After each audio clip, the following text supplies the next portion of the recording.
નમસ્કાર વિદ્યાર્થી મિત્રો, હું BSc sir bright school Modasa ફરી એકવાર આપનું સ્વાગત કરું છું. વિદ્યાર્થી મિત્રો, ગયા લેક્ચરની અંદર આપણે અવસ્થા વિધેય એટલે શું સમજી ગયા છીએ. અવસ્થા વિધેય એટલે પ્રણાલીના એવા ગુણધર્મો કે જે એની અવસ્થા પર આધાર રાખે છે. એ અવસ્થા કઈ રીતે પ્રાપ્ત થઈ છે એના માર્ગ પર આધાર રાખતા નથી, પરંતુ એ અવસ્થા પર આધાર રાખે છે. એને આપણે અવસ્થા વિધેય કહીએ છીએ. અવસ્થા વિધેય ગઈ ફેર આપણે વાત કરી ગયા લેક્ચરની અંદર. તો ગયા લેક્ચરની અંદર જે તાપમાન, કદ, દબાણ જે દરેકની વાત કરી છે એ બધા અવસ્થા વિધેય હતા. એની અંદર એક અવસ્થા વિધેય આંતરિક ઉર્જાની પણ વાત કરી આપણે. તો આજના લેક્ચરની અંદર આપણે આંતરિક ઉર્જા શું છે એ સમજવાના છે. એ આંતરિક ઉર્જામાં ફેરફાર કઈ રીતે કરવામાં આવે એ પણ સમજવાના છે.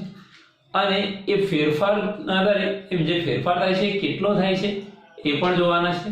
અને ઉષ્મા ગતિશાસ્ત્રનો નિયમ પણ જોવાના છે.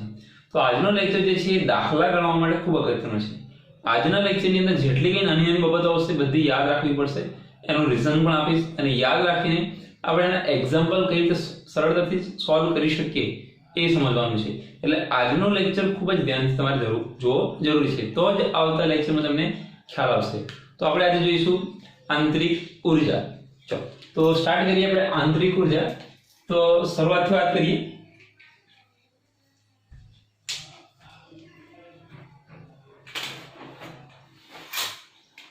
સોરી મિત્રો,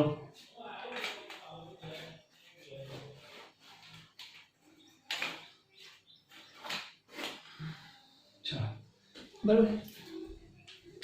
ચલો તો આપણે સ્ટાર્ટ કરીએ ટોપિક આજનો આંતરિક ઉર્જા. ઇન્ટરનલ એનર્જી કહીએ આપણે ઇંગ્લિશમાં. ઇન્ટરનલ એનર્જી, આંતરિક ઉર્જા જેને ઇંગ્લિશમાં કહીશું આપણે ઇન્ટરનલ એનર્જી. આંતરિક ઉર્જાને આપણે કેપિટલ યુ થી દર્શાવીશું, યાદ રાખજો. હવે આ ચેપ્ટરની અંદર તમને જે કેપિટલ યુ દેખાય એનો મતલબ થયો આંતરિક ઉર્જા દર્શાવીએ છીએ. કેપિટલ યુ મતલબ આંતરિક ઉર્જા, બરાબર. ચલો તો એની વ્યાખ્યા સમજીએ કે ભાઈ આંતરિક ઉર્જા એટલે શું. આંતરિક ઉર્જા એ શું અને આંતરિક ઉર્જામાં ફેરફાર કઈ રીતે કરે. પહેલા તો આંતરિક ઉર્જા એટલે શું અને એમાં ફેરફાર કરવો હોય તો શું કરી શકાય તો સમજીએ. ચલો એક પ્રણાલી લઈએ, એટલે એક પાત્ર લઈએ. આ પાત્રની અંદર હું અહીંયા આગળ પ્રવાહી લઈ લઉં છું, પ્રણાલી લઈ લઉં છું, બરાબર. મેં પ્રણાલી લીધી. આપણે ગયા લેક્ચરની અંદર સમજી ગયા છે કે પ્રણાલી કોને કહેવાય. તો વિશ્વનો અતિ સૂક્ષ્મ ભાગ કે જેના પર આપણે પ્રક્રિયા કરવાના છે, અવલોકન કરવાના છે, પ્રક્રિયાઓ કરીએ છીએ, બરાબર છે, ત્યાં આપણે પ્રણાલી કહીએ છીએ. તો મેં અહીંયા શું લીધું, પ્રણાલી લીધું. આ શું લીધું મેં, પ્રણાલી. ચલો પ્રણાલી. તો આંતરિક ઉર્જા કોને કહીશું, તો જે પ્રણાલી છે એ પ્રણાલીમાં કઈ કઈ ઉર્જાઓ રહેલી હશે. તો આ પ્રણાલીમાં રાસાયણિક ઉર્જા, રાસાયણિક ઉર્જા, વિદ્યુત ઉર્જા, યાંત્રિક ઉર્જા. ખ્યાલ છે? એટલે જે પ્રણાલી છે એમાં કઈ કઈ ઉર્જા રહેલા છે, રાસાયણિક ઉર્જા, વિદ્યુત ઉર્જા, યાંત્રિક ઉર્જા, અન્ય કોઈ પણ પ્રકારની ઉર્જા રહેલી છે.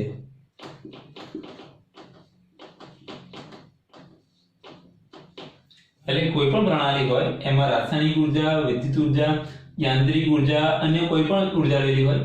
આ દરેક ઉર્જાનો સરવાળો કરી દઈએ. દરેક ઉર્જાનો સરવાળો ને આપણે એની આંતરિક ઉર્જા કહીએ છીએ. આંતરિક ઉર્જાનો મતલબ શું થયો કે પ્રણાલીમાં રહેલી રાસાયણિક ઉર્જા, વિદ્યુત ઉર્જા, યાંત્રિક ઉર્જા અથવા કોઈ પણ પ્રકારની ઉર્જા છે, આ દરેક પ્રકારની ઉર્જાનો સરવાળો કરી દઈએ તો આપણને શું મળે, આંતરિક ઉર્જા યુ મળે. આંતરિક ઉર્જા યુ મળે. એટલે દરેક ઉર્જાનો સરવાળાને આપણે એની આંતરિક ઉર્જા યુ કહીશું આપણે, બરાબર. હવે આપણને ખ્યાલ આવી ગયો કે પ્રણાલીમાં જેટલી પણ ઉર્જા રહેલી છે બધાનો ટોટલ કરી દઈએ છીએ, બધી ઉર્જાનો સરવાળો કહીએ છીએ તો એની આંતરિક ઉર્જા બને છે. એટલે આપણને મળી ગઈ એની આંતરિક ઉર્જા મળી. આપણે એને મળી આંતરિક ઉર્જા યુ મળી ગઈ. આંતરિક ઉર્જામાં ફેરફાર કરવો હોય મારે, ફેરફાર કરવો છે એટલે મતલબ આ બધી ઉર્જામાં મારે કંઈક ફેરફાર કરવો છે તો આ બધી ઉર્જામાં હું શું ફેરફાર કરી શકું. એટલે એને ટોટલ આંતરિક ઉર્જા છે એ આંતરિક ઉર્જામાં મારે ફેરફાર કરવો હોય તો કઈ રીતે કરી શકીએ. તો ત્રણ રીતે કરી શકાય. પહેલો પ્રકાર હવે યાદ રાખજો, ખરી બધી અગત્યની બાબતો અહીંયાથી આવે છે, સમજવાની બાબતો અહીંયા ખાસ આવે છે. કે મારે આંતરિક ઉર્જામાં ફેરફાર કરવો છે એટલે પ્રણાલી જે છે એ પ્રણાલી જે અહીંયા આંતરિક ઉર્જા રહેલી છે એ આંતરિક ઉર્જામાં મારે ફેરફાર કરવો હોય તો કઈ રીતે કરી શકાય? તો ત્રણ રીતે કરી શકાય. સૌથી પહેલી રીત છે કે પ્રણાલીમાં ઉષ્મા ઉમેરીને અથવા દૂર કરીને. એટલે પ્રણાલીમાં ઉષ્મા ઉમેરીને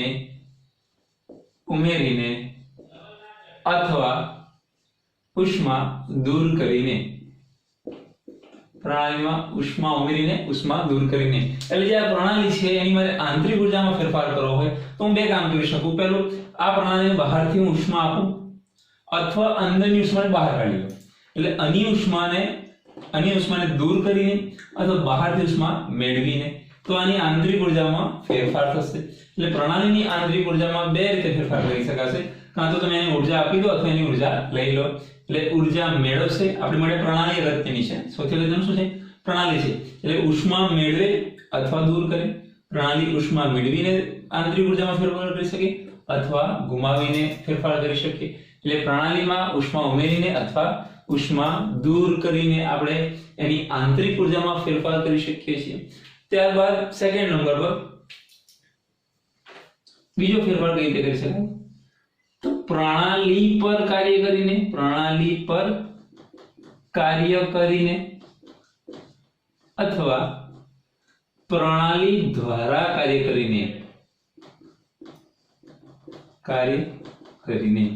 એટલે એની આંતરિક ઉર્જામાં ફેરફાર કરવો હોય તો બે રીતે કરી શકાય કે જે પ્રણાલી છે એની પર કોઈ કાર્ય કરું અથવા આના વડે બીજા કંઈ પર કાર્ય કરું. ખ્યાલ છે? એટલે જે પ્રણાલી છે એ પ્રણાલી પર કાર્ય કરો અથવા પ્રણાલી વડે કાર્ય કરો તો આપણે શું કરી શકીએ? એની આંતરિક ઉર્જામાં ફેરફાર કરી શકીએ છીએ. એટલે પ્રણાલી પર કાર્ય કરીને આંતરિક ઉર્જામાં ફેરફાર કરી શકીએ અથવા પ્રણાલી દ્વારા કાર્ય કરીને આંતરિક ઉર્જામાં ફેરફાર કરી શકીએ. ફરી એકવાર કે આંતરિક ઉર્જા એટલે શું? તો પ્રણાલીમાં રહેલા દરેક ઉર્જાના સરવાળાને આપણે એની આંતરિક ઉર્જા કહીએ છીએ. આંતરિક ઉર્જાનો ફેરફાર કરવો હોય એટલે આંતરિક ઉર્જામાં મારે ફેરફાર કરવો હોય તો બે રીતે કરી શકીએ છીએ. એક, પ્રણાલીમાં ઉષ્મા ઉમેરીને, એટલે બહારથી ઉષ્મા ઉમેરી દઈએ અથવા અંદરથી ઉષ્મા બહાર લઈ લઈએ. ત્યારબાદ પ્રણાલી પર કાર્ય કરો અથવા પ્રણાલી દ્વારા કાર્ય કરો. આ પણ ખાસ અગત્યના છે. બે મુદ્દા ખૂબ જ અગત્યના છે. ત્યારબાદ ત્રીજો ફેરફાર કરવો હોય જે તમારા સિલેબસમાં નથી પરંતુ જાણવા માટે યાદ રાખીશું. આપણે અગત્યના બે છે આપણા સિલેબસમાં, આ બેની ચર્ચા કરવાના છે. પરંતુ ત્રીજો સિલેબસમાં નથી પણ સમજી લઈએ એને પણ કે મારે આંતરિક ઉર્જામાં ફેરફાર કરવો હોય તો કઈ રીતે કરી શકું? તો જે પ્રણાલી જે છે એ પ્રણાલીમાં, એટલે આપણી જે પ્રણાલી છે એ પ્રણાલીમાં કોઈ દ્રવ્ય પદાર્થ ઉમેરીને, એટલે પ્રણાલીમાં શું કરીશ? કોઈ દ્રવ્ય પદાર્થ ઉમેરી દઈશ, ઓગાળી દઈશ અથવા એમાં કોઈ દ્રવ્ય પદાર્થ હશે એટલે કે કોઈ દ્રવ્ય હશે તો એને હું દૂર કરીને એની આંતરિક ઉર્જામાં ફેરફાર કરી શકીશ. એટલે જે પ્રણાલી છે એ પ્રણાલીની મારે આંતરિક ઉર્જામાં જો ફેરફાર કરવો હોય તો ત્રણ રીતે કરી શકું. એક, પ્રણાલીમાં ઉષ્મા ઉમેરીને અથવા ઉષ્મા દૂર કરીને કરી શકું. સેકન્ડ નંબર પર પ્રણાલી પર કાર્ય કરું અથવા પ્રણાલી દ્વારા કાર્ય કરું. ત્રીજું કે આ પ્રણાલીમાં પદાર્થ ઓગાળી દઉં અથવા જે ઓગળેલો છે એને નીકાળી દઉં. તો આ ત્રણ દ્વારા એની આંતરિક ઉર્જામાં ફેરફાર થશે. તો આ આપણે ખાસ અગત્યનો મુદ્દો છે. મોસ્ટ આઈએમપી છે આ ટોપિક. મોસ્ટ આઈએમપી છે. તમને જેડબલઈ અને નીટ લેવલના ક્વેશ્ચન સોલ્વ કરવામાં ખૂબ જ ઉપયોગી બનવાનું છે આજનો લેક્ચર. બરાબર? એટલે આ ખાસ બાબતો યાદ રાખજો. આટલી બાબતો યાદ રાખવાની છે. આપણે આની જ ચર્ચા આજે કરવાના છીએ. બરાબર? ચલો તો વાત કરીશું આપણે કે ભાઈ આંતરિક ઉર્જા છે એમાં જે ફેરફાર કરીએ છીએ એમાં પ્રણાલીમાં ઉષ્મા ઉમેરો અથવા દૂર કરો, કાર્ય કરો, પ્રણાલી પર કાર્ય કરો તો પ્રણાલી વડે કાર્ય કરો, પ્રણાલીમાં દ્રવ્ય પદાર્થ ઉમેરો કે દ્રવ્ય પદાર્થને બહાર લઈ લો. એમની જે ચર્ચા કરવાની છે એમાં આંતરિક ઉર્જામાં જો ફેરફાર કરવો હોય તો કાર્ય દ્વારા અત્યારે શીખીશું. અત્યારે શું કરીશું આપણે? કાર્ય દ્વારા. એટલે આંતરિક ઉર્જા, પ્રણાલીની આંતરિક ઉર્જામાં ફેરફાર કરીએ પણ કોના આધારે? કાર્યની શું અસર થાય છે. એટલે એની હું કાર્ય કરું, કાર્ય કરીશ તો શું અસર થશે? એટલે પ્રણાલીની આંતરિક ઉર્જામાં ફેરફાર કરવા માટે કાર્યની અસર જોઈશું. શું જોઈશું?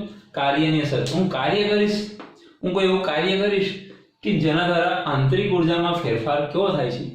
હું કોઈ કાર્ય કરીશ, હું કોઈ કાર્ય કરું અને એ કાર્ય દ્વારા આંતરિક ઉર્જામાં ફેરફાર શું થશે એ નોંધવાનું છે. તો એ પહેલા કાર્ય એટલે શું સમજવું પડે. હું કાર્ય કરીશ કોઈની પર, કોઈ પ્રણાલી પર કાર્ય કરું એ પહેલા કાર્ય એટલે શું એ સમજવું પડશે. અને કાર્ય સમજ્યા પછી એની આંતરિક ઉર્જામાં શું ફેરફાર થાય છે, એટલે કે કાર્ય દ્વારા આંતરિક ઉર્જામાં કયો ફેરફાર થાય છે એ નોંધવાના છે. તો આપણે અત્યારે શું સમજવાના છે કે આંતરિક ઉર્જામાં ફેરફાર કોના દ્વારા? કાર્ય દ્વારા, એટલે કે કાર્યની અસર સમજીશું. બરાબર છે. તો સૌથી પહેલા કાર્યની અસર સમજીએ. એ પહેલા કાર્ય એટલે શું એ સમજી લઈએ અને પછી એની અસર સમજીએ. ચલો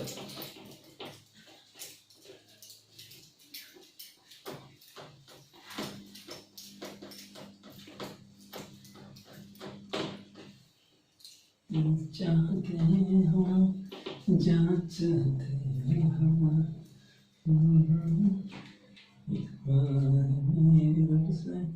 चलो तो आंतरिक ऊर्जाના ફેરફારમાં કાર્યની અસર. આંતરિક ઊર્જાના ફેરફારમાં આંતરિક ઊર્જાના ફેરફારમાં કાર્યની અસર. ચલો કાર્યની શું અસર થાય છે એ સમજવાના છે આપણે. આંતરિક ઊર્જાના ફેરફારમાં કાર્યની અસર શું થાય છે, કાર્ય દ્વારા આંતરિક ઊર્જામાં શું ફેરફાર થવાનો છે એ સમજી લઈએ. બરાબર. ચલો તો પહેલા તો કાર્ય એટલે શું સમજી લઈએ.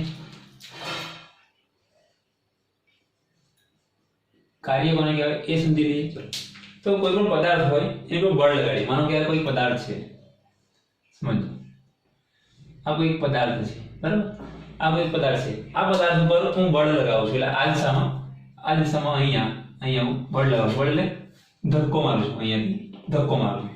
એટલે કોઈ પદાર્થ ઉપર હું બળ લગાવું છું. બળ લગાવું છું તો બળ કઈ જગ્યાએ લાગે છે? આ બિંદુ પર લાગે છે. આ બિંદુ પર બળ બિંદુ પર લાગે છે. બરાબર. તો હું જે બળ લગાવું છું એ આ બિંદુ પર લાગે છે. તો આ બિંદુ પર બળ લગાવવાથી શું થશે? આ પદાર્થ કઈ બાજુમાં? આ દિશામાં આગળ વધશે. આમ કરીશ, ધક્કો મારી. સિમ્પલ વસ્તુ છે ને કે આ પદાર્થ છે, હું એને અહીંયાથી ધક્કો મારીશ તો પદાર્થ કઈ બાજુ હશે? પહેલી બાજુ. તો એને શું કહેવાય? કાર્ય થયું એમ કહેવાય. એટલે એમ કહીએ કોઈ પણ પદાર્થ પર બળ લગાડતા જે બિંદુએ બળ લાગુ પડતું હોય તે બિંદુ બળની દિશામાં સ્થાનાંતર કરે તો તેને કાર્ય થયું કહેવાય.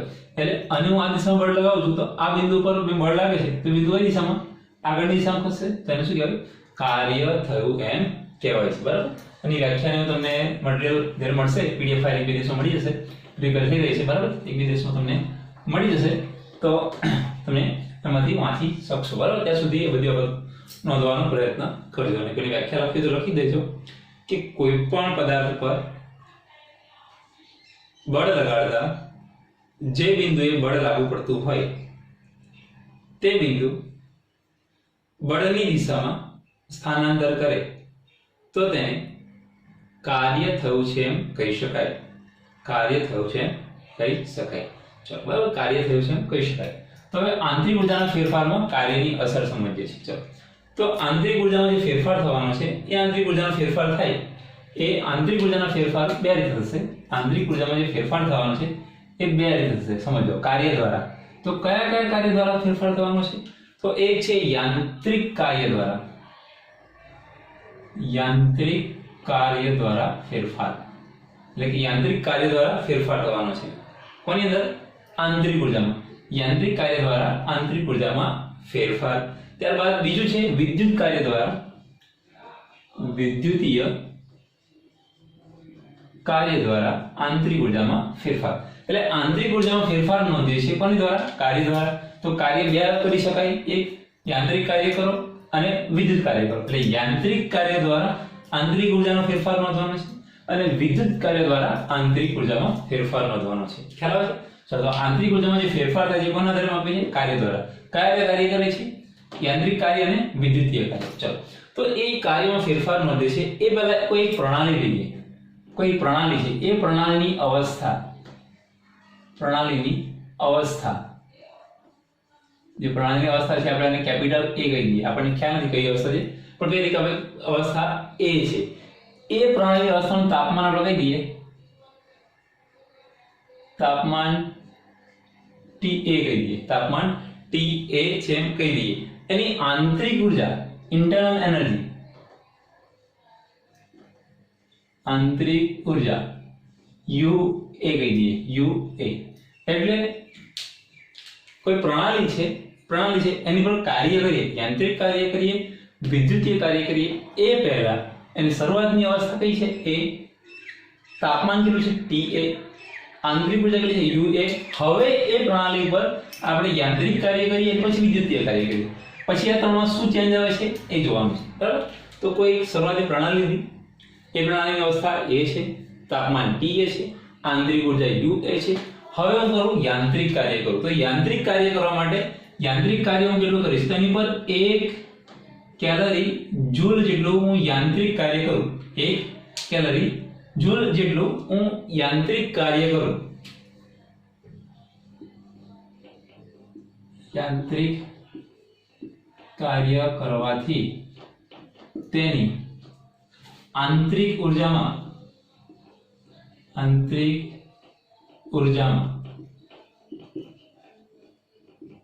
ફેરફાર થાય છે. એટલે આટલું કાર્ય કરું છું ત્યારે આંતરિક ઉર્જામાં ફેરફાર થાય છે. એટલે આંતરિક ઉર્જામાં ફેરફાર થાય કેટલા કાર્ય થઈ? 1 કિલો કેલરી દ્વારા એની આંતરિક ઉર્જામાં ફેરફાર થાય છે. હવે સમજીએ કે એની યાંત્રિક કાર્યમાં ફેરફાર થાય છે. તો એના યાંત્રિક કાર્યમાં ફેરફાર કર્યો તો કેટલું કાર્ય કર્યું? યાંત્રિક કાર્ય કેટલું કર્યું? 1 કિલો જૂલ જેટલું કર્યું. હવે સમજીએ, હવે જે ફેરફાર થયો તો ફેરફાર શું થયો? તો પ્રણાલીની અવસ્થા જે હતી, હવે પ્રણાલીની અવસ્થા ચેન્જ થઈ ગઈ. પ્રણાલીની નવી અવસ્થા જે A હતી એની જગ્યાએ B લઈ લીધી, ચેન્જ થઈ ગઈ. તાપમાન જે હતું એ તાપમાન પણ ચેન્જ થઈ ગયું. તાપમાન TA ની જગ્યાએ TB થઈ ગયું. એ થઈ ગયું TA ની જગ્યાએ TB થઈ ગયું. હવે સમજીએ, અહીંયા ખાસ સમજવાનું છે કે અહીંયા તાપમાન TB એ તાપમાન TA કરતા વધારે છે. એટલે શરૂઆતના તાપમાન કરતા નવી પરિસ્થિતિ માટે તાપમાન કેવું છે? વધારે છે. તો વધારે હોવાથી મારે ડેલ્ટા T તાપમાનમાં થતો ફેરફાર, કેટલો ફેરફાર થયો? શરૂઆતમાં T હતું, પછી થયું TB, તો વધારે કોણ છે? TB. તો શું કરીશું કે બીજાના તાપમાનમાંથી પહેલાનું તાપમાન બાદ કરીએ તો આપણને તાપમાનમાં થતો ફેરફાર મેળવી શકાય. ફરી એકવાર કે શરૂઆતની પ્રણાલી A હતી, તાપમાન T હતું, આંતરિક ઉર્જા U હતી, પછી મેં એની પર યાંત્રિક કાર્ય કર્યું કેટલું? 1 કિલો જૂલ જેટલું કર્યું. હવે મેં એની પર કાર્ય કરું છું, 1 કિલો જૂલ જેટલું કાર્ય કરું છું, તો શું થાય છે? તો યાંત્રિક કાર્ય કરવાથી એની આંતરિક ઉર્જામાં ફેરફાર થાય છે. તો શું ફેરફાર થાય છે? તો પહેલા તો એની અવસ્થા બદલાઈ ગઈ B, ત્યારબાદ શું થયું? તેનું તાપમાન TB થઈ ગયું, TA ની જગ્યાએ TB થઈ ગયું. હવે ડેલ્ટા T બરાબર શું થાય? તો બંનેનો તફાવત ડેલ્ટા T શું થશે? TB TA જેટલું થશે, બરાબર? હવે એની આંતરિક ઉર્જા પણ ચેન્જ થશે, આંતરિક ઉર્જામાં ફેરફાર થાય છે. એટલે એની આંતરિક ઉર્જા જે UA હતી એની જગ્યાએ શું જશે? UB થઈ જશે. UA હતી એની જગ્યાએ UB થઈ જશે. હવે અહીં વાત કરીએ કે એની આંતરિક ઉર્જામાં થતો ફેરફાર કેટલો છે? તો ડેલ્ટા U કહીએ કે આંતરિક ઉર્જામાં થતો ફેરફાર કેટલો થયો? UB UA. એની આંતરિક ઉર્જામાં ફેરફાર કેટલો થયો? Delta U UB UA. એટલે શરૂઆતમાં A હતી, તાપમાન T હતું, આંતરિક ઉર્જા UA હતી, પછી એની પર મેં યાંત્રિક કાર્ય કર્યું. યાંત્રિક કાર્ય કરવાથી એની આંતરિક ઉર્જામાં ફેરફાર થાય છે. તો કયો ફેરફાર થયો? એની પ્રણાલી ચેન્જ થઈ ગઈ B, તાપમાન ચેન્જ થઈ ગયું TB વધારે છે TA કરતા, તો TB TA થઈ ગયું, એટલે ડેલ્ટા T માં ફેરફાર થયો. ત્યારબાદ આંતરિક ઉર્જામાં UB UA થયું. તો આ કઈ રીતે થયું? તો એની આંતરિક ઉર્જામાં કાર્ય દ્વારા અસર જોઈ. કયા કાર્ય દ્વારા? યાંત્રિક કાર્ય દ્વારા. એટલે યાંત્રિક કાર્ય દ્વારા આંતરિક ઉર્જામાં જે ફેરફાર થયો એ આ પ્રમાણનો થયો. હવે વાત કરીએ વિદ્યુતીય કાર્ય દ્વારા. હવે કોની વાત કરીશું? વિદ્યુતીય કાર્ય દ્વારા. તો આ વિદ્યુતીય કાર્ય દ્વારા વાત કરીએ કે જે પ્રણાલી છે એની શરૂઆતની અવસ્થા કેટલી છે? હવે 1, તો એને ભૂલી જઈએ. હવે આ એક કાર્ય કર્યું, કામ પૂર્ણ થયું. પાછી એક પ્રણાલીની મૂળ અવસ્થા કઈ? A પર આવી જઈએ. તાપમાન TA છે, આંતરિક ઉર્જા UA છે. હવે આ પ્રણાલી A ઉપર હું 1 કિલો જૂલ વિદ્યુત કાર્ય કરું છું. શું કરું છું? વિદ્યુતીય કાર્ય કરું છું. એટલે વિદ્યુત કાર્ય કરે છે. વિદ્યુતીય કાર્ય કરવાથી તેની આંતરિક ઉર્જામાં ફેરફાર થશે. આંતરિક ઉર્જામાં ફેરફાર થાય છે. એની યાંત્રિક ઉર્જામાં શું થાય છે? ફેરફાર થાય છે. જેમ અહીંયા 1 કિલો જૂલ કાર્ય કર્યું હતું એમ અહીંયા 1 કિલો જૂલ યાંત્રિક કાર્ય કરી છે. તો તો એની આંતરિક ઉર્જામાં ફેરફાર થાય છે. ચલો તો અહીંયા નવી અવસ્થા કઈ થશે? પહેલા પ્રણાલીની અવસ્થા એ હતી, તો લખીશું પ્રણાલીની અવસ્થા, પ્રણાલીની નવી અવસ્થા એ તેની જગ્યાએ કઈ બની છે અહીંયા બી. અને ભૂલી જાઓ આ એક કાર્ય બધું. હવે આ કાર્ય છે, આ કરો અથવા આ કરો, બંને પણ આપણે બંને કરીએ છીએ. આની અંદર શું ફેરફાર થયો? આની અંદર શું થયો? પછી બંને મેચ કરી દઈશું. ચાલો બંને મેચ કરી દઈશું. એટલે પહેલા આને ફેરફાર કરો, આ ચેન્જ પૂરો કરો, ફરી પાછા આની પર આવીએ, ફરી એની પર ચેન્જ કરીશું. તો નવી પ્રણાલી નવી અવસ્થા કેટલી થઈ ગઈ? બી થઈ ગઈ. તાપમાન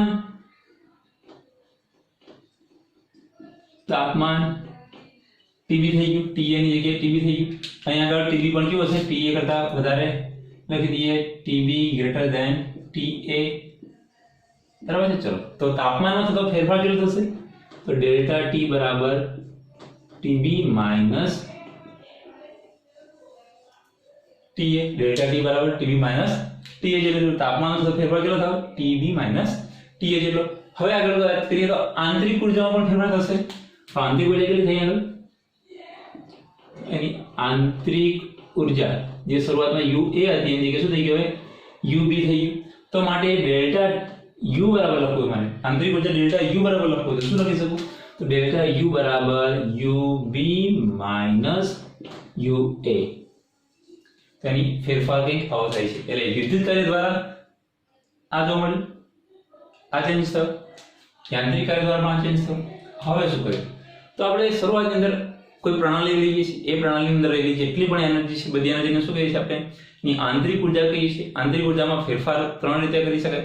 સમજ્યા? એમાં એક સમજી છે કાર્ય દ્વારા. તો તમે યાંત્રિક કાર્ય કરો અથવા વિદ્યુતીય કાર્ય કરો. સમજો, યાંત્રિક કાર્ય કરો કે વિદ્યુતીય કાર્ય કરો, તમે જે કાર્ય કરો છો એ કાર્ય દ્વારા આંતરિક ઉર્જામાં થતો ફેરફાર delta you UB minus UA, delta you UB minus UA બંનેમાં સમાન થાય છે. એટલે તમે યાંત્રિક કાર્ય કરો કે વિદ્યુતીય કાર્ય કરો, એની આંતરિક ઉર્જામાં થતો ફેરફાર કયો છે? સમાન છે. અને તાપમાનમાં થતો ફેરફાર કયો છે? સમાન છે. અવસ્થામાં થતો ફેરફાર પણ કેવો છે? સમાન છે. એટલે કાર્યની અસર શું જોવા મળે? આ પ્રકારની જોવા મળે છે. આ બંને જે છે આ બંનેની મતલબ પ્રાયોગિક રીતે કોણે માપન કર્યું છે? તો યાંત્રિક કાર્ય કોણે કર્યું? વિદ્યુતીય કાર્ય કોણે કર્યું? તો 1840 થી 1850 ની વચ્ચે જેપી જૂલ નામના વૈજ્ઞાનિકે આ બાબતનું સંશોધન કરેલું છે કે આંતરિક ઉર્જામાં કાર્યની શું અસર જોવા મળે છે. તેણે પહેલા યાંત્રિક કાર્યનું માપન કર્યું, ત્યાર પછી વિદ્યુતીય કાર્યનું માપન કર્યું. આના બંનેની સરખામણી કરવાનું કામ કોણે કર્યું? 1840 થી 1850 ની વચ્ચે જેપી જૂલ નામના વૈજ્ઞાનિકે આ બંને બાબતો રજૂઆત કરેલી છે. એના આધારે એમ કીધું છે કે તમે કોઈ પણ મેથડ દ્વારા, કોઈ પણ કાર્ય દ્વારા, વિદ્યુતીય કાર્ય લો કે યાંત્રિક કાર્ય લો, બંનેમાંથી કોઈ પણ મેથડ દ્વારા તમે આંતરિક ઉર્જામાં ફેરફાર કરતા હો, એટલે કે કાર્ય દ્વારા આંતરિક ઉર્જામાં ફેરફાર કરતા હો, તેની આંતરિક ઉર્જા બંનેમાં કેવી મળે છે? સમાન જ મળે છે. એટલે કાર્ય દ્વારા તમે જ્યારે ફેરફાર કરો છો, ત્યારે આંતરિક ઉર્જાનો ફેરફાર કેટલો મળે છે? સમાન મળે છે. આવી બાબત પણ રજૂઆત કરી છે જેપી જૂલ નામના વૈજ્ઞાનિકે. ઉદાહરણ જોઈએ તો અહીંયા જેટલું તાપમાનમાં ચેન્જ થયો છે, ડેલ્ટા ટી માં જેટલો ફેરફાર થાય છે એટલો જ ફેરફાર ડેલ્ટા ટી માં અહીંયા પણ થાય છે. તો આ એક ઉદાહરણ દ્વારા આપણે એને સમજવાનો પ્રયત્ન કર્યો છે. બરાબર. હવે આગળ વાત કરીએ આની અંદર. તો સમજો કે જે ડેલ્ટા યુ ની વાત કરીએ છીએ, જે આંતરિક ઉર્જામાં ફેરફાર વાત કરીએ છીએ, એ કેટલો થાય છે? તો તમે વિદ્યુતીય કાર્ય કરો કે યાંત્રિક કાર્ય કરો, વિદ્યુતીય કાર્ય કરો કે યાંત્રિક કાર્ય કરો, બંને કાર્ય કેવા છે? સમાન જ છે. એટલે બંને કાર્ય દ્વારા સમજો, બંને કાર્ય દ્વારા એની આંતરિક ઉર્જામાં ફેરફાર કેટલો થાય છે? સમાન થાય છે. એટલે બંને માટે લખી શકીએ કે ડેલ્ટા યુ માં જે ફેરફાર થાય છે એ કોના જેટલો હોય છે? તેના કાર્ય જેટલો હોય છે. એ કાર્ય કોઈ પણ હોઈ શકે, વિદ્યુતીય કાર્ય જેટલો હોઈ શકે અથવા યાંત્રિક કાર્ય જેટલો હોઈ શકે. પણ આ જે પ્રણાલી છે એ પ્રણાલી કઈ લઈએ છે? સમોષ્મી. કઈ પ્રણાલી? સમોષ્મી પ્રણાલી. એટલે કે ઇંગ્લિશમાં કહી દો એડિયાબેટિક. આગળ સમજાઈ ચૂક્યું છે સમોષ્મી પ્રણાલી, ઉષ્માનું વહન કરી શકે છે. બરાબર. તો એનો ડેલ્ટા યુ બરાબર શું લખી શકીએ આપણે? કે એના કાર્ય જેટલું. તો ડેલ્ટા યુ માં કેટલો ફેરફાર થાય છે? તો એમાં જેટલો કાર્ય કરેલું હશે એટલું. તો માટે લખીએ કે ડેલ્ટા યુ બરાબર એના કાર્ય જેટલો ફેરફાર થાય છે. કેટલો? કાર્ય જેટલો. અને આ કાર્ય કયું છે? એડિયાબેટિક છે. આપણે એડી લખી દઈશું. શું કહીશું? એડિયાબેટિક સમોષ્મિ માટે છે. તો ડેલ્ટા યુ બરાબર શું થઈ ગયું? કાર્ય. એટલે હવે યાદ રાખજો કે જ્યાં ડેલ્ટા યુ હોય એને કેમ શું લખીશું? ડબલ્યુ કાર્ય, વર્ક લખીશું. શું લખીશું? વર્ક લખીશું. પણ કયું? એડિયાબેટિક માટે. એટલે અહીંથી સાબિત કરી શકીએ છીએ કે ડેલ્ટા યુ બરાબર હું ડબલ્યુ લખી શકું છું. ખાસ નોંધ કરજો. આ નોંધ દાખલા ગણવા માટે ખાસ અગત્યનો ટોપિક છે. મારે તમને આ સમજાવવું કે ડેલ્ટા યુ બરાબર ડબલ્યુ કેવી રીતે થાય. તો આંતરિક ઉર્જામાં જે ફેરફાર થાય છે એના કાર્યના દ્વારા થાય છે. વિદ્યુતીય કાર્ય કરો કે યાંત્રિક કાર્ય કરો એના જેટલું થાય છે. એટલે આમાં ફેરફાર કેટલો થાય છે? તો જે કાર્ય કરે છે એના જેટલો. તો જે કાર્ય કરે છે એ એનો આંતરિક ઉર્જાનો ફેરફાર કહી શકીએ. જે કાર્ય કરે છે એનો આંતરિક ઉર્જાનો ફેરફાર કહી શકીએ છીએ. તો લાસ્ટમાં મોરલ કહીએ કે તમે આંતરિક ઉર્જામાં જે ફેરફાર કરો છો એ વિદ્યુતીય કાર્ય દ્વારા કરો અથવા યાંત્રિક કાર્ય દ્વારા કરો. કોઈ પણ કાર્ય કરો તમે એનો આંતરિક ઉર્જાનો ફેરફાર કેટલો મળશે? એના કાર્ય જેટલો મળશે. આ બાબત રજૂઆત પણ કરી છે. જેપી જુલ નામના વૈજ્ઞાનિકે રજૂઆત કરેલી છે. હવે ખાસ અગત્યની બાબત નોંધ્યું છે. કે તમારે જેની અંદર દાખલા ગણવા માટે ખૂબ અગત્યની છે. ખૂબ જ અગત્યની છે. બરાબર? આની અંદર જ છે. ખાસ નોંધ કરી લેજો. ખાસ દાખલા ગણવા માટે, એમસીક્યુ માટે, પ્રશ્ન સોલ્વ કરવા માટે, દાખલાને સમજવા માટે, નીટ જેલેબલી ના ક્વેશ્ચન સોલ્વ કરવા માટે ખૂબ જ અગત્યનો મુદ્દો છે. ચલો, જો કાર્યની વાત કરીએ છીએ તો કાર્ય બે રીતે થાય. મેં આગળ વાત કરી ને, કાર્ય બે રીતે થાય. એક કાર્ય પ્રણાલી પર કાર્ય જો આંતરિક ઉર્જામાં ફેરફાર લખી દઉં તમે સેકન્ડ નંબરનું જો ઓપ્શન્સ તમે લખ્યો હશે તો સેકન્ડ નંબરમાં છે કે પ્રણાલી પર કાર્ય કરીને અથવા પ્રણાલી દ્વારા કાર્ય કરીને. હા, તેને સમજીએ. જો પ્રણાલી પર કાર્ય કરવામાં આવતું હોય, સમજો, જો પ્રણાલી પર કાર્ય કરવામાં આવે,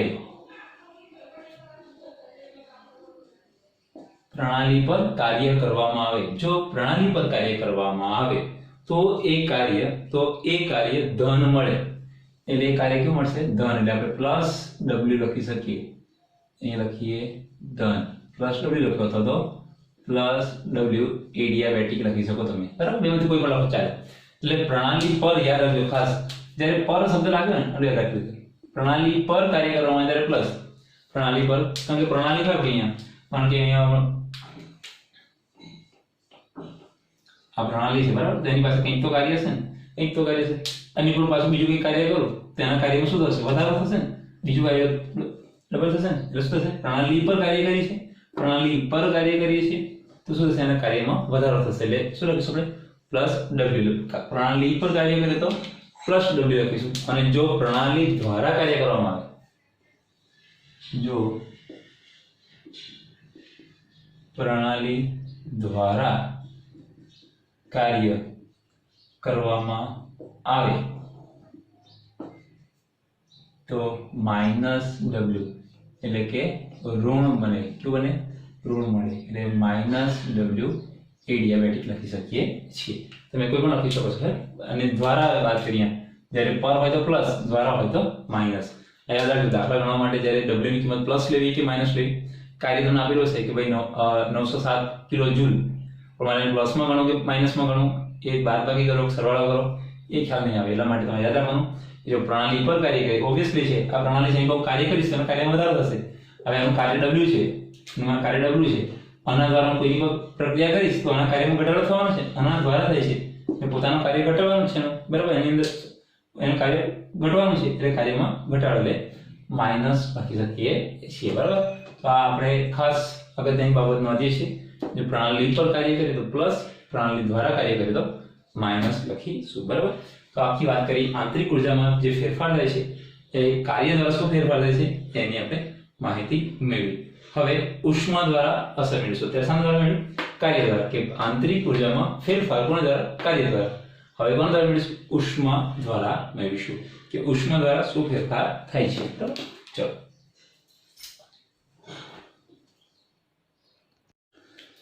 ચલો મિત્રો, હવે આગળનો ટોપિક જોઈએ છે કે આંતરિક ઉર્જાના ફેરફારમાં કાર્યની અસર જોઈ. હવે ઉષ્માની અસર જોઈશું.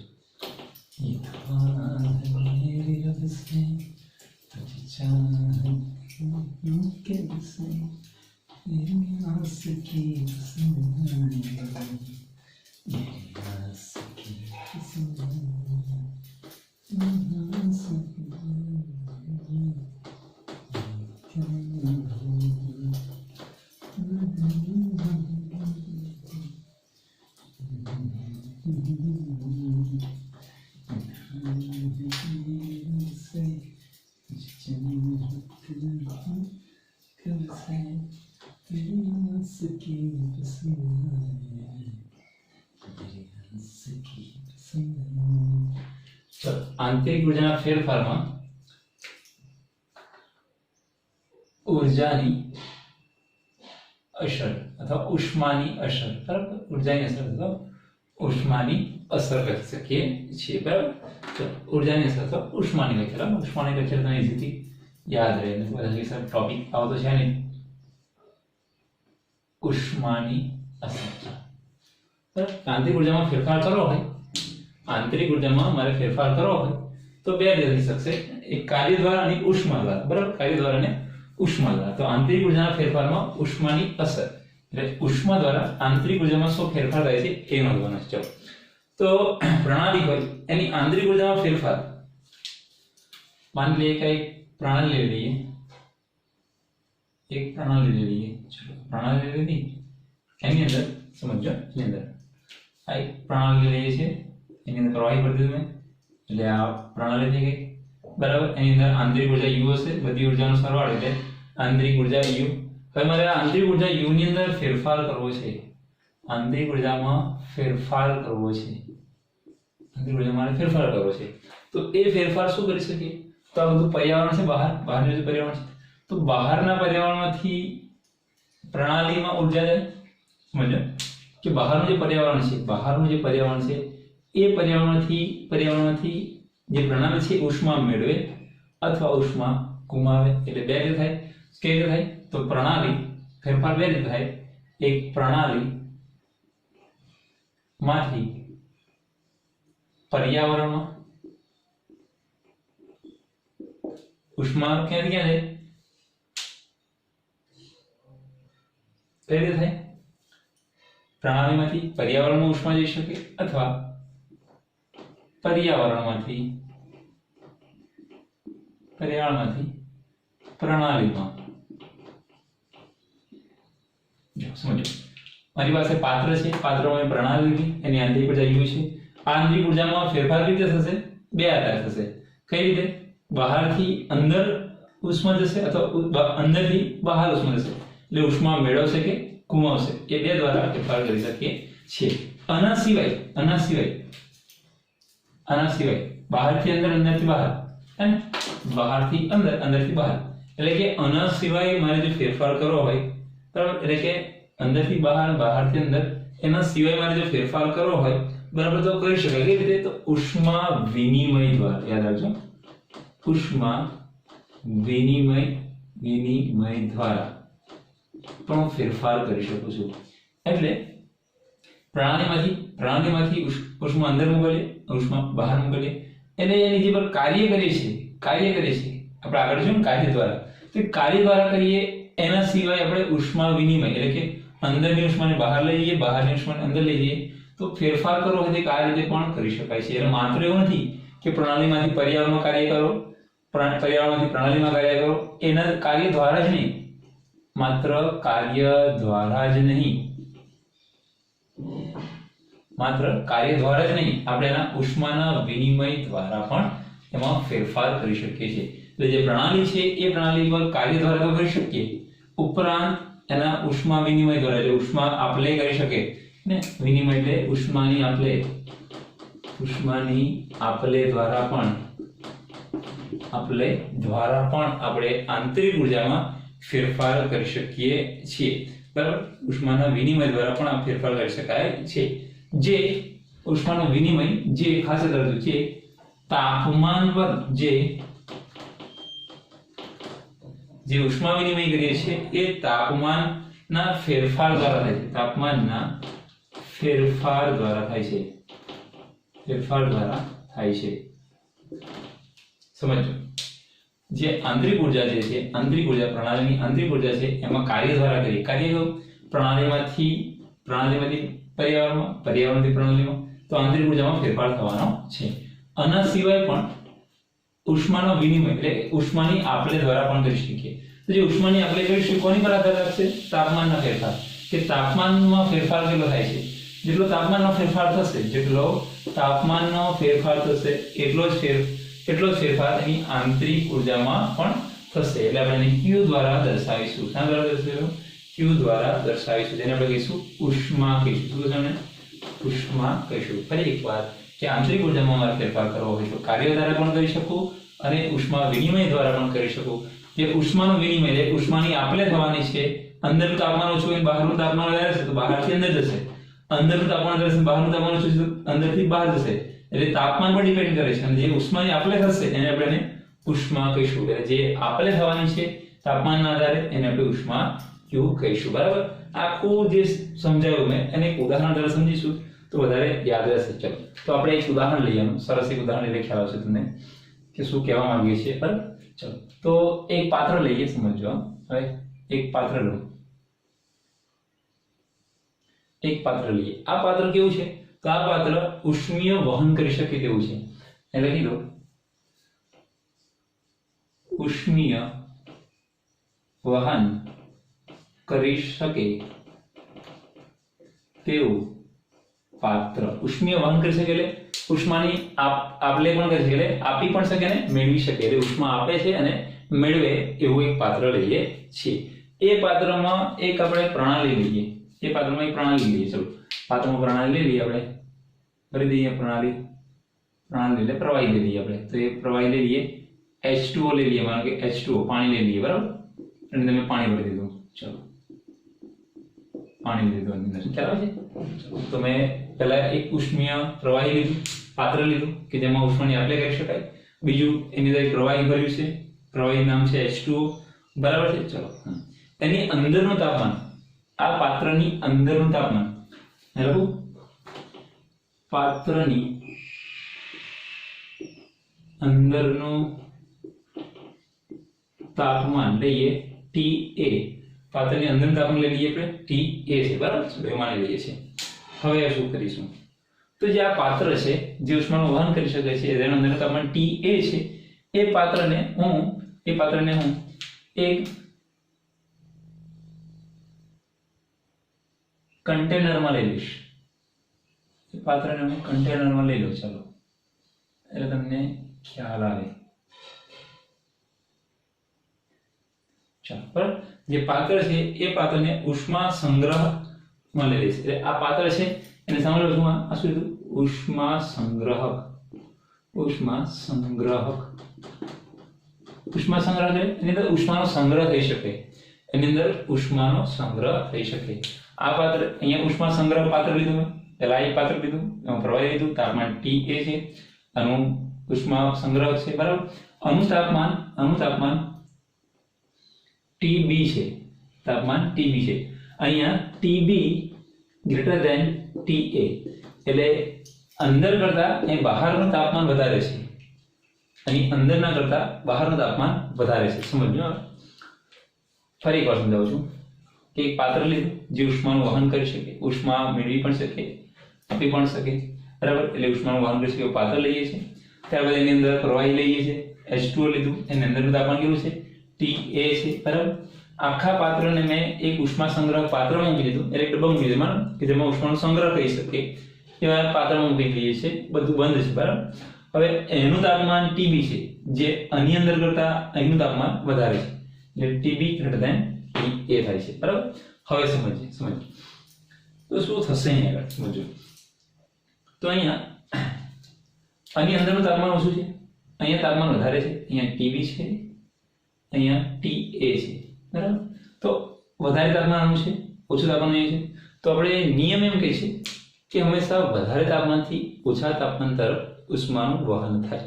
વધારે તાપમાનથી ઓછા તાપમાન તરફ ઉષ્માનું વહન થાય. તો અહીંયા તાપમાન વધારે છે, અહીંયા તાપમાન ઓછું છે, તો ઉષ્માનું વહન અંદર થશે, ઉષ્માનું વહન અંદર થશે, ઉષ્માનું વહન અંદરની તરફ થશે. એટલે આ ઉષ્મા મેળવશે. અથવા એમ કહીએ અહીંનું તાપમાન જો વધારે લીધું હોત, મેં અહીંનું તાપમાન ઓછું લીધું હોત તો ઉષ્મા અંદરથી બહાર. એટલે એનો મતલબ કે ઉષ્મા જે છે એનો વિનિમય થાય. વિનિમય એટલે આપલે થાય છે. ઉષ્મા મેળવી પણ શકે અને ગુમાવી પણ શકે. પણ આપણા કિસ્સાની અંદર આનું તાપમાન વધારે છે એટલે ઉષ્મા અંદર મેળવે છે. શું કરે છે? ઉષ્મા મેળવે છે.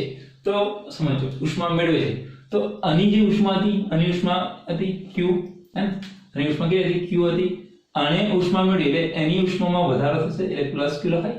ઉષ્મામાં વધારો થાય છે, સમજ. આની ઉષ્મા વધારે છે, આની ઉષ્મા ઓછી છે. વધારે ઉષ્મા અને તાપમાન આપશે, આને તાપમાન આપશે એટલે બહારથી ઉષ્મા ખેંચશે. તો આની ઉષ્મા Q તો હતી. હવે તાપમાન વધારે થાય છે, ઉષ્મા મેળવે છે, તો આની ઉષ્મામાં એટલે પ્રણાલીની ઉષ્મામાં વધારો થાય છે એટલે શું લખીશું? પ્લસ Q લખાય. શું લખાય? Plus Q. જો એ પ્રણાલી ઉષ્મા આપી દે તો એની ઉષ્મામાં ઘટાડો થાય એટલે માઇનસ Q લખાય. એટલે જો પ્રણાલી છે ઉષ્મા મેળવે તો પ્લસ Q, ગુમાવે તો માઇનસ Q. યાદ રાખજો, મને લખાઈશ મેં આગળ. બરાબર છે? ચલો તો સમજી શકીએ આપણે, અને થોડું ચેકી નાખ્યું તો તમને ખ્યાલ આવે, અને એની જરૂર નથી હવે.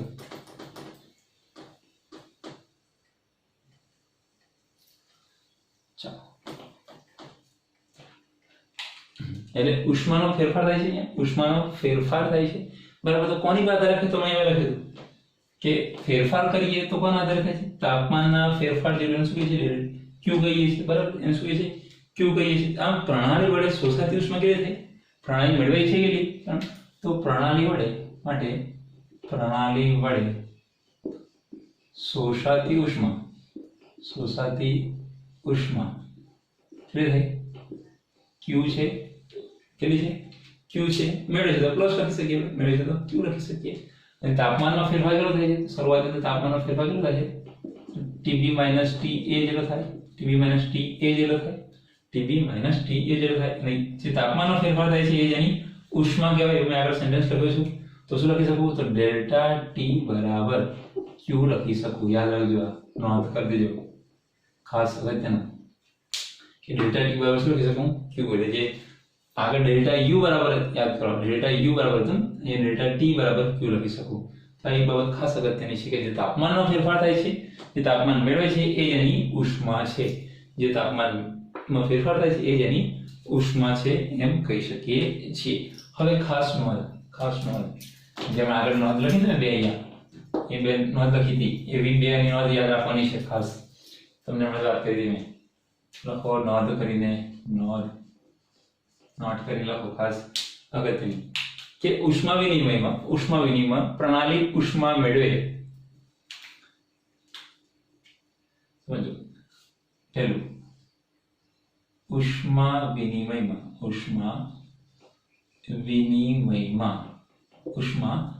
વિનિમયમાં આ પર્યાવરણ કે બહારનું વાતાવરણ પર્યાવરણ થાય તો બહાર પર્યાવરણમાંથી ઉષ્મા ક્યાં જશે? પ્રણાલીમાં. તો પર્યાવરણમાંથી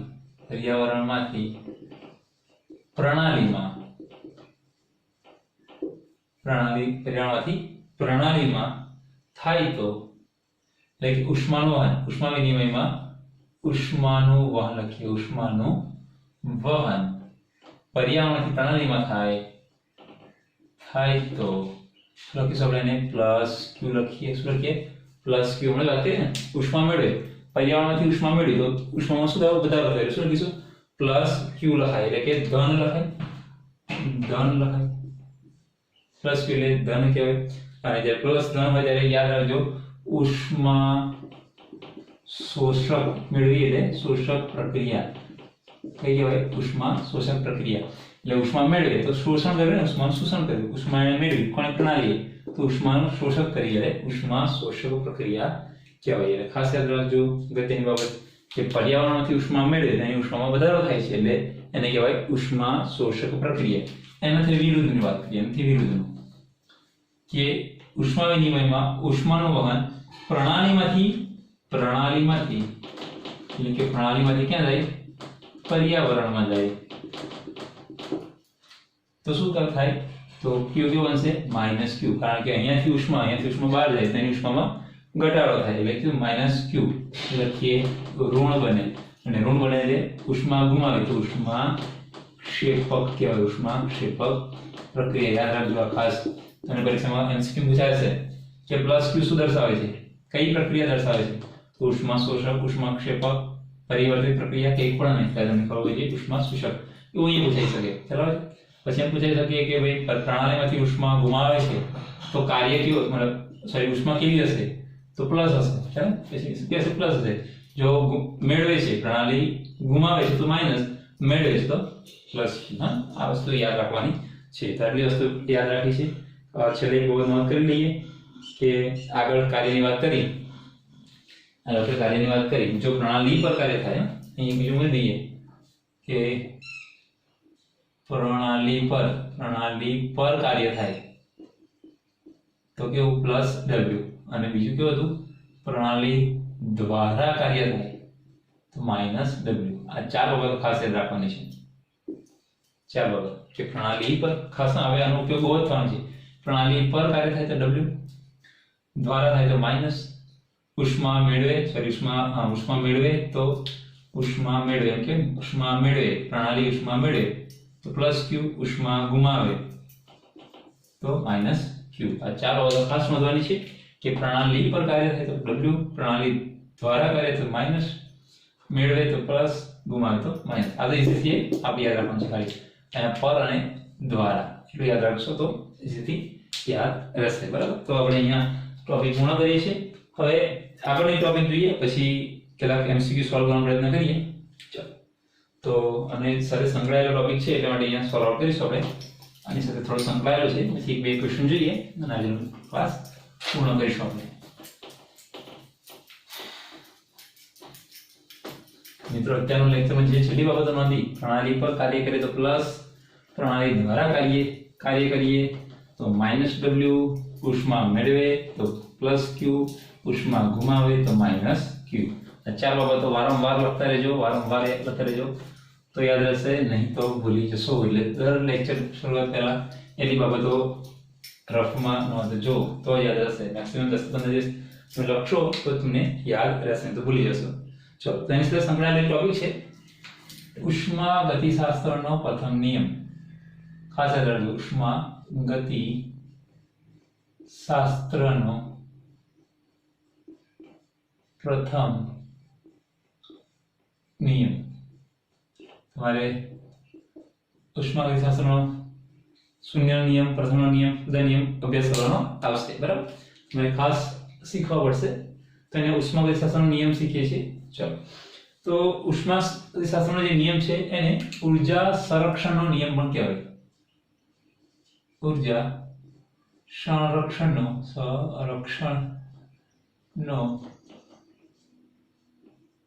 નિયમ પણ કહેવાય। ઊર્જા સંરક્ષણનો નિયમ પણ કહીશું આપણે, ઊર્જા સંરક્ષણનો નિયમ એટલે એનો મતલબ એવો થયો કે ઊર્જાનું રક્ષણ કરે છે એટલે મારે નિયમ લખવો તો એવું લખાય કે નિરાળી પ્રણાલીની ઉષ્મા અચળ રહે છે। નિરાળી પ્રણાલીની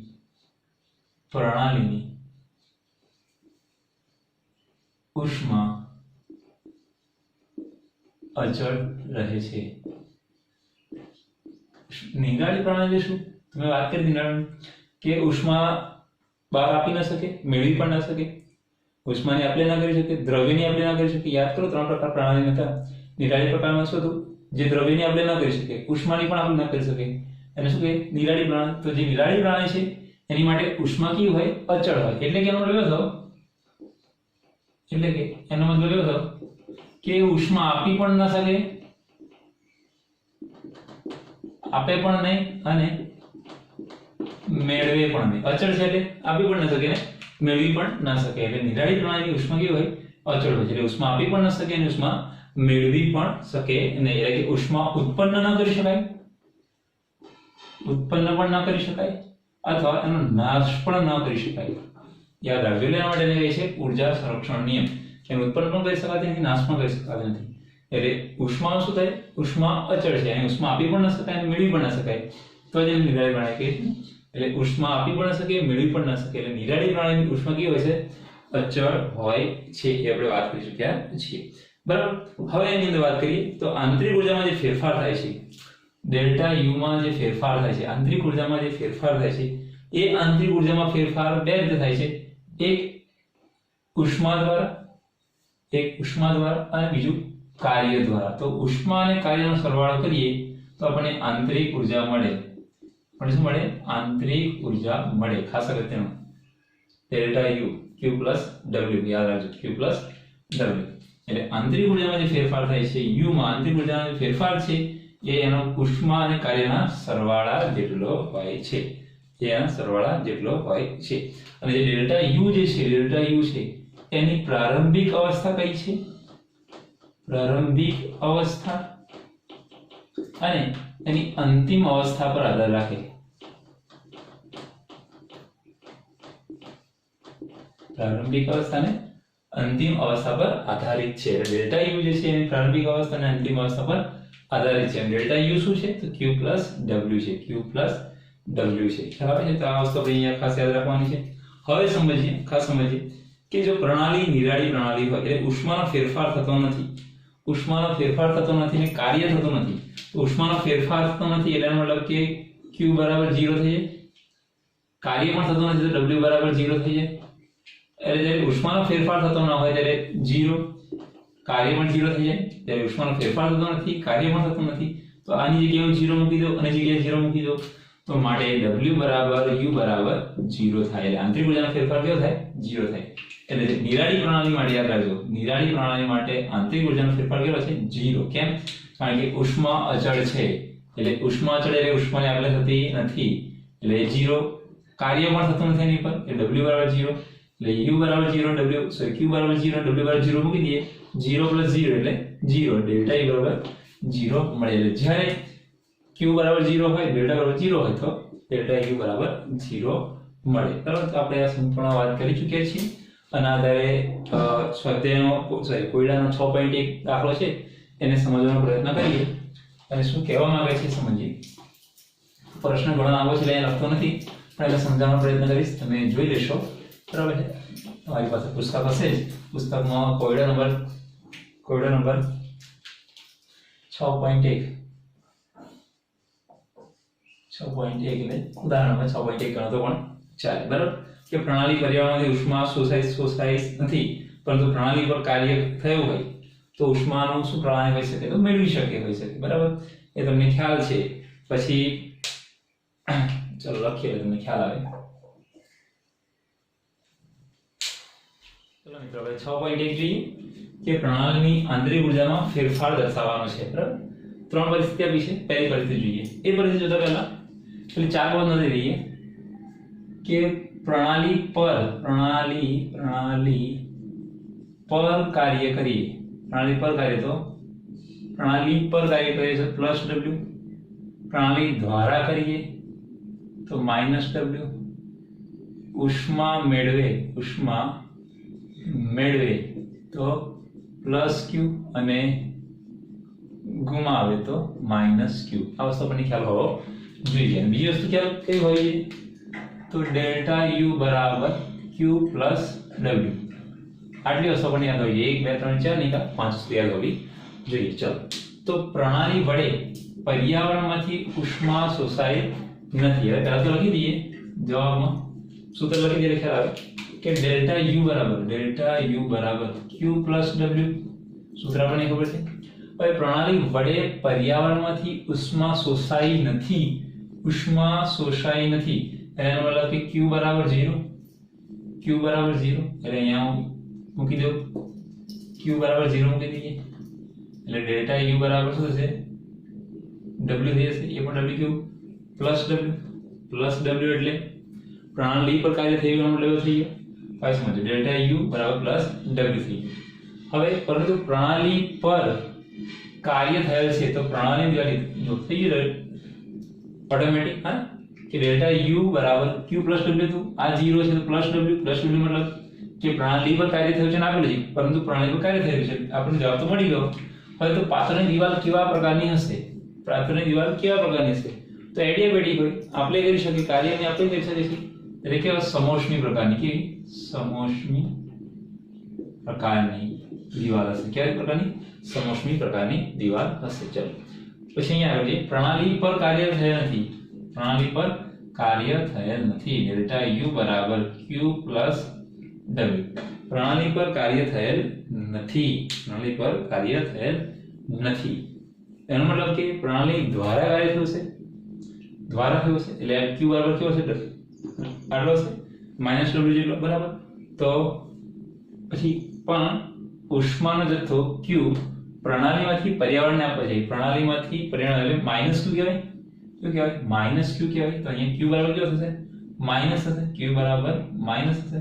તો પ્રણાલી દિવાલ કેવી હશે? એ પણ સમોષ્મી. કેવી? સમોષ્મી. એટલે ડેલ્ટા u બરાબર આ તો માઈનસ માં નીકળી જશે એટલે પ્લસ w. એ પણ એડિયાબેટિક એટલે સમોષ્મી પ્રકારની થઈ ગઈ. ખ્યાલ આવે? ચલો, પ્રણાલી વડે કાર્યરત થયેલ છે ડેલ્ટા u બરાબર q પ્લસ w. પ્રણાલી વડે એટલે દ્વારા કહેવાય માઈનસ w મળે આપણને. બરાબર, પ્રણાલી વડે કાર્યરત થયેલ છે અને ઉષ્મા q પ્રણાલીને આપવામાં આવે છે. ઉષ્મા q પ્રણાલીને આપવામાં આવે છે એટલે આ ધન બને. કાર્ય વડે છે, વડે એટલે માઈનસ, એટલે અહીંયા માઈનસ w કહેવાય. પછી q પ્રણાલીને આપવામાં આવે છે એટલે પ્રણાલી મેળવશે એટલે પ્લસ q. અહીંયા પ્લસ q, તો સૂત્ર શું બની જશે? તો ડેલ્ટા u બરાબર q પ્લસ q તો કેવું છે? પ્લસ છે.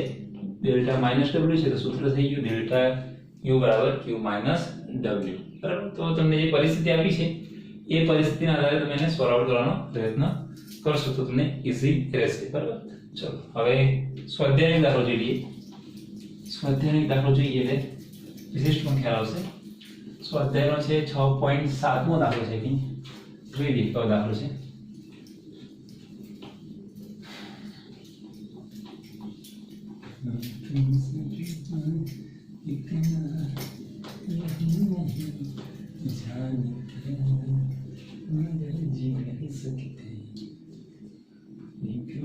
સ્વાધ્યાયનો 6.1મો દાખલો. એક પ્રણાલી દ્વારા 701 જૂલ ઉષ્મા શોષાયેલ છે અને 394 જૂલ કાર્ય પ્રણાલી દ્વારા થયું છે. તો આંતરિક ઉર્જાનો તફાવત શોધવાનો છે. ચલો, તો આંતરિક ઉર્જાનો તફાવત શોધવા માટે આપણે સૂત્ર ખબર છે કે ડેલ્ટા u બરાબર q પ્લસ w. એટલે પહેલા q ની વેલ્યુ શોધવાની અને w ની વેલ્યુ શોધવાની. સરળ કરી દેવાનો એટલે આપણને ડેલ્ટા u મળશે. એ પહેલા પ્રણાલી પર, આ વસ્તુ તો ખાસ લખવાની, પ્રણાલી પર કાર્ય થાય તો પ્લસ w. પ્રણાલી દ્વારા કાર્ય થાય તો માઈનસ w. પ્રણાલી ઉષ્મા મેળવે તો પ્લસ q અને પ્રણાલી ઉષ્મા ગુમાવે તો માઈનસ q. આટલું તો આવડવું જરૂરી છે તો જ થશે. ચલો, તો અહીંયા સમજીએ કે એક પ્રકરણમાં પ્રણાલી દ્વારા ઉષ્મા શોષાયેલ છે. પ્રણાલી દ્વારા ઉષ્મા શોષાયેલ છે એટલે પ્રણાલી દ્વારા ઉષ્મા શોષાયેલ છે તો લખીએ માટે પ્રણાલી દ્વારા ઉષ્મા શોષાયેલ છે. કેટલી શોષાયેલ છે? તો 701. કેટલી છે? 701 જૂલ છે. હવે મારે એને q લખું છું કે શું લખવું પડે મારે? તો 700 પ્રણાલી દ્વારા ઉષ્મા શોષાયેલ છે ને ઉષ્મા શોષાય એટલે ઉષ્મા મેળવે તો q કેવો બને? પ્લસ બને. એટલે મારે અહીંયા લખવું પડે પ્લસ q લખવું પડે. શું લખવું પડે? ખ્યાલ? ઉષ્મા શોષાય એટલે મેળવે છે તો પ્લસ q છે. ઉષ્મા શોષાવશે, શોષેલની ઉષ્મા વધારો થશે એટલે મેળવી અને પ્લસ q. બરાબર, એટલે આપણને q મળી ગયો. હવે w મેળવીએ. w તો શું લખીએ? 394 જૂલ કાર્ય પ્રણાલી દ્વારા થયું છે. પ્રણાલી દ્વારા એટલે માઈનસ w. તો પ્રણાલી દ્વારા થયેલ કાર્ય w બરાબર પ્રણાલી દ્વારા થયેલ કેટલું લખો? માઈનસ કેટલી આપી છે? Minus 394 joule. ચલો, એટલે મેં આના આધારે વેલ્યુ ધન લેવી કે ઋણ લેવી એ ખ્યાલ આવે. એટલે જો દ્વારા કાર્ય થયું છે તો મેં માઈનસ લઈ લીધું. પ્રણાલીએ ઉષ્મા શોષે છે એટલે મેળવે છે તો એને પ્લસ q લખ્યું. હવે આપણે સૂત્રમાં કિંમત મૂકી દઈએ તો શું કરીશું? તો ડેલ્ટા u બરાબર q પ્લસ w. q ની કિંમત કેટલી આપેલી છે? 701. q ની કિંમત કેટલી છે? 701 પ્લસ આપેલ છે માઈનસ 394. બંનેનો કોમન એકમ કેટલો? જૂલ. એટલે 701 માઈનસ પ્લસ માઈનસ 394 જૂલ. એટલે આપણને મળશે એક્ઝેક્ટ જવાબ 307 જૂલ મળશે. એટલે મળશે 307 જૂલની આસપાસ આપણને જવાબ મળશે. તો ડેલ્ટા u આપણને મળી ગયો. તો એકદમ ઈઝી દાખલા છે. આ ખાસ આઈએમપી છે, મોસ્ટ આઈએમપી છે દાખલા સોલ્વ કરવા માટે. ખ્યાલ? તો એ આટલી વસ્તુ તમને યાદ હોવી જોઈએ. તો મિત્રો આજે આપણે ઘણી બધી બાબતો શીખી ગયા છીએ. લાસ્ટ લેક્ચરનો મોરલ આ 4 સમજાવવાનો હતો. આ 4 સમજવાનો ખાસ અગત્યનો હેતુ હતો આજનો લેક્ચર. આ વસ્તુ યાદ હશે તો મોટા ભાગના દાખલા તમે જાતે સોલ્વ કરી શકશો. તો આજનો લેક્ચર આપણે અહીંયા પૂર્ણ કરીએ છીએ.